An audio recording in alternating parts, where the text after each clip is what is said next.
Bonjour à tous, c'est Lionel du Carrefour Numérique.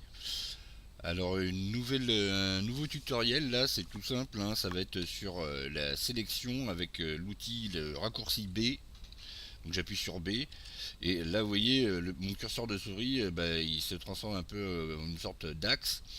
Et donc je vais cliquer avec le bouton gauche hein, à l'extérieur de mon cube, c'est pas grave, et je vais tirer tout en restant appuyé sur le bouton gauche, je vais tirer ma souris et puis je vais lâcher au bout d'un moment quand ma sélection me convient, hein, parce que j'ai envie de faire une opération ensuite, une extrusion ou quelque chose comme ça avec.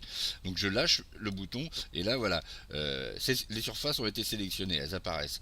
Alors comme je crois que je l'ai déjà expliqué dans une autre vidéo, il y a le petit bouton ici qui permet de sélectionner aussi en transparence.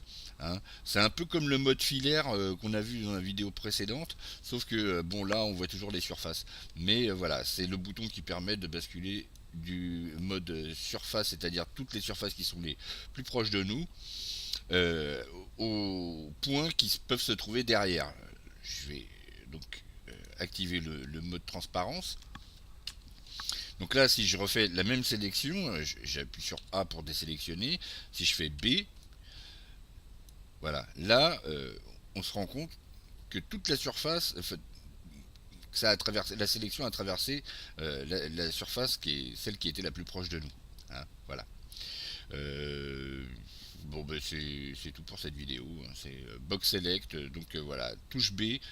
Voilà, si je fais B ici, là, vous verrez que voilà. Donc bien sûr, on peut avec B, on peut comme faire une sélection par exemple et puis repasser là en mode solide quoi.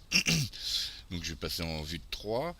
Je vais faire un autre B, je vais sélectionner ici et là parce que ça ne m'intéresse pas de sélectionner les autres. Alors là il m'a sélectionné cela, peut-être qu'il dépassait un petit peu, je sais pas. Enfin voilà.